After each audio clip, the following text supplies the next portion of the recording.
Hey guys, welcome back to my channel. ये शिल्पा शेट्टी के sketch का सेकंड पार्ट है। अगर आपने फर्स्ट पार्ट नहीं देखा है तो मैं उसका लिंक डिस्क्रिप्शन में डाल दूँगी, आप वहाँ से चेकआउट कर लेना। तो अब बिना टाइम वेस्ट करे इसको स्टार्ट करते हैं एंड इसमें हम बनाएंगे हेयर्स और क्लोथ्स। तो लेट्स बिगिन। तो यहाँ हेयर्स ड्रॉ करने के लिए मैं पेन पेंसिल का यूज़ कर रही हूँ। मेरे पास कोई हायर क्वालिटी की मैकेनिकल पेंसिल या ऐसा कुछ नहीं है। ये नॉर्मल पेन पेंसिल है, 0.7 की लीड है इसमें। तो ये आप बाय कर सकते हैं। इससे बहुत ही अच्छे रिजल्ट्स आते हैं, बहुत पतले पतले स्ट्रोक्स लगा सकते हैं हम।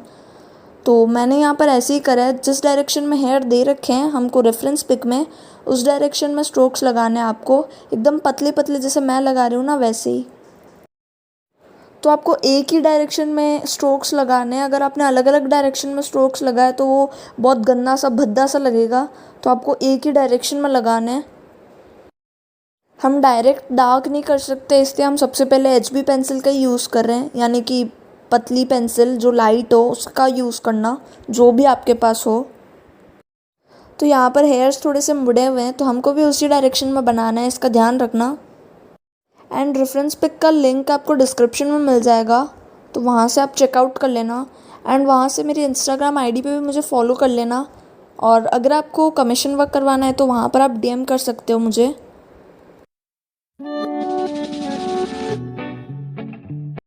थोड़ा सा पेशेंस रखना गाइस, इसमें थोड़ा टाइम लग सकता है, बट धीरे धीरे लगाना स्ट्रोक्स, और लाइट हैंड से ही लगाना।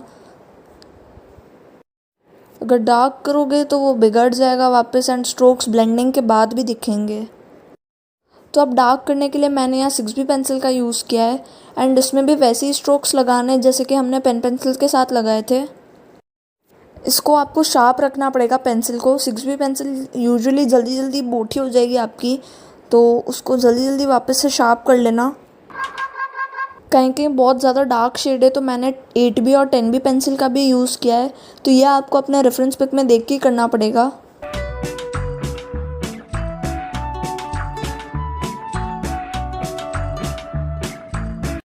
तो इस साइड के पूरे हेयर्स में 8B पेंसिल से ही बना रही हूँ यहाँ पर, बट 8B पेंसिल से भी लाइट लाइट स्ट्रोक्स लगा रही हूँ मैं, एकदम डार्क प्रेशर, ज़्यादा प्रेशर लगा के नहीं लगा रही हूँ।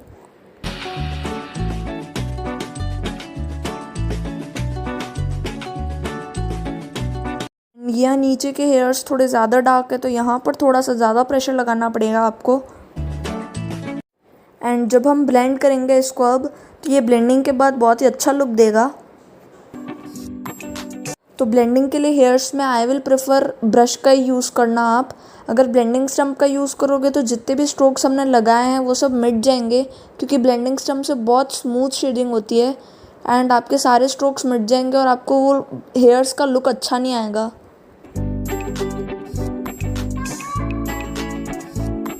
अब जहाँ और ज़्यादा डार्क हेयर्स है वहाँ पर मैंने 10B पेंसिल का यूज़ किया है डार्क करने के लिए।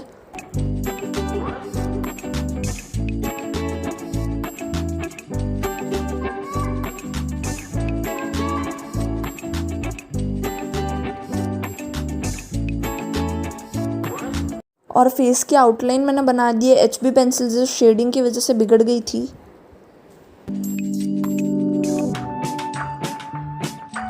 और जैसे कि हमने ब्लेंडिंग कर ली है तो थोड़े बहुत पार्ट्स मिटर गए होते हैं, तो हम वापस से उसको डार्क कर लेंगे। डार्क करने के लिए मैंने 6B पेंसिल का यूज़ किया है। एंड बीच में थोड़ी सी लाइट गिर रही है हेयर्स पे, तो मैंने वहाँ पर ड्रॉ नहीं किया है, बहुत लाइट लाइट स्ट्रोक्स लगाए हैं। एंड जो नीचे के हेयर्स है वहाँ डार्क स्ट्रोक्स लगाए हैं, जैसे आपको दिख रहे होंगे।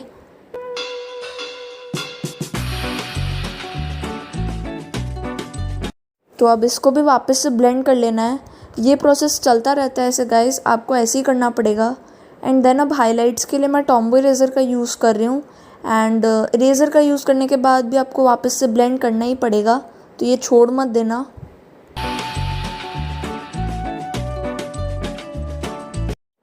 तो ये थोड़ी बहुत डिटेलिंग्स का आपको ध्यान रखना पड़ेगा। हेयर्स में यूजुअली ऐसा ही होता है कि हमको सबसे पहले शेडिंग करनी होती है, ब्लेंडिंग करनी होती है, फिर वापस से शेडिंग ब्लेंडिंग करनी पड़ती है, फिर हाइलाइट्स क्रिएट करने के पास वापस से ब्लेंडिंग करनी पड़ती है।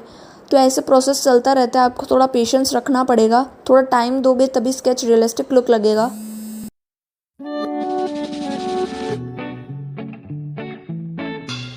तो अब ऊपर के हेयर्स तो बन चुके हैं, अब नीचे के हेयर्स में थोड़ी डिटेलिंग कर रही हूँ मैं, जैसे कि ब्लेंडिंग कर रही हूँ एंड थोड़े हाइलाइट्स क्रिएट कर रही हूँ। जैसे हमने ऊपर करा था वैसे ही करना है सेम।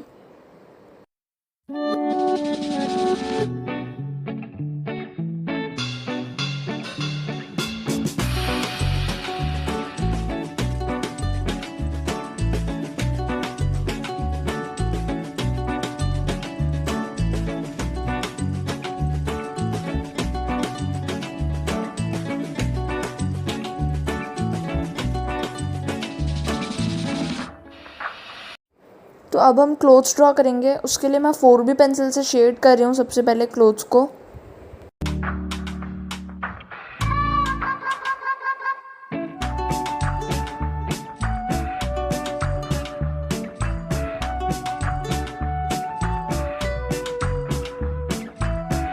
तो जैसे कि मैंने बोला था कॉटन बड़े पार्ट्स के लिए यूज़ आती है, तो मैं यहाँ पर ब्लेंडिंग कॉटन से ही करूँगी, क्योंकि यहाँ बहुत बड़ा पार्ट है तो मैं ब्लेंडिंग स्टम्प का यूज़ नहीं कर सकती हूँ।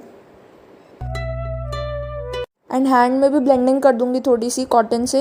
एंड देन जो भी पार्ट्स हमारे मिटर गए हैं उसको हमको वापस से आउटलाइंस बनानी पड़ेगी, उसकी डार्क करनी पड़ेगी।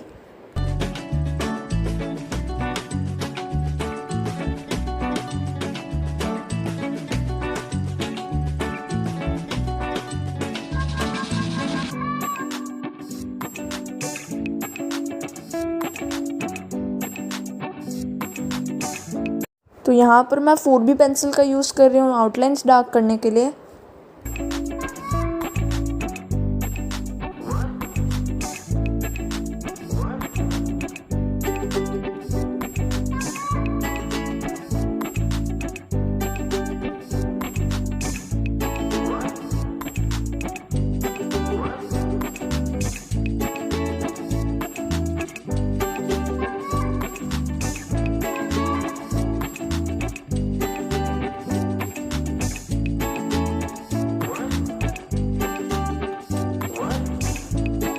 एंड 8B पेंसिल से मैंने यहाँ पर ये बेल्ट बनाया है वॉच का, आई मीन इसको शेड किया है एंड इसको ब्लेंडिंग स्टम्प से ब्लेंड कर दिया है। फिर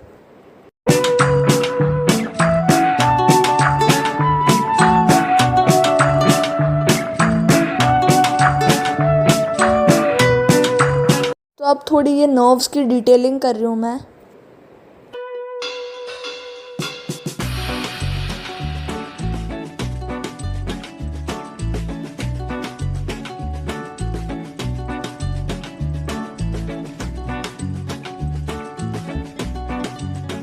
अब मैं रिंग बना रही हूँ अच्छे से, इसको डार्क कर रही हूँ एंड उसकी डिटेलिंग कर रही हूँ थोड़ी सी, फिर हम इसको ब्लेंड कर देंगे।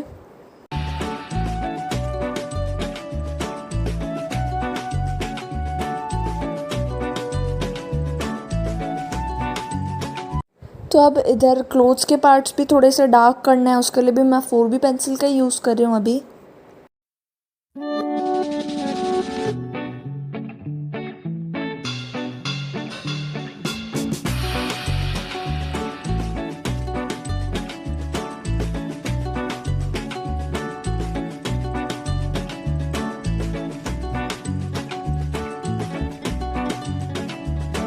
एंड फोल्ड्स बनाने के लिए थोड़े से हाइलाइट्स क्रिएट कर देंगे ब्लेंडिंग के बाद।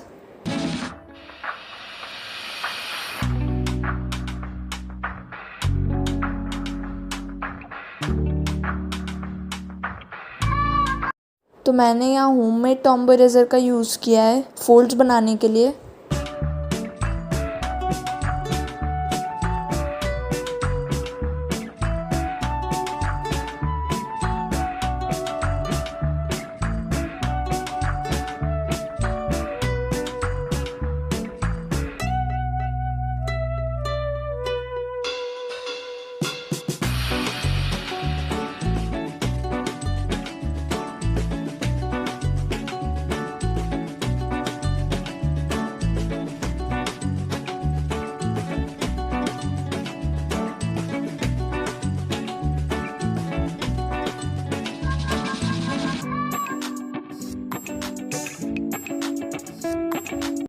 अब उस साइड भी हम ऐसे ही सेम शेडिंग कर देंगे।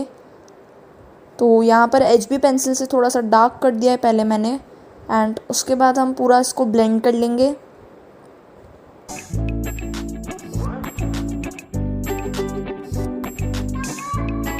तो अब हेयर्स की डिटेलिंग, जो हेयर्स कपड़ों पे आ रहे हैं उसकी डिटेलिंग कर दी है मैंने। तो ये पार्ट बहुत इम्पॉर्टेंट है, ये मत भूलना। तो हमारा स्केच कंप्लीट हो चुका है और ये रहे रिजल्ट्स।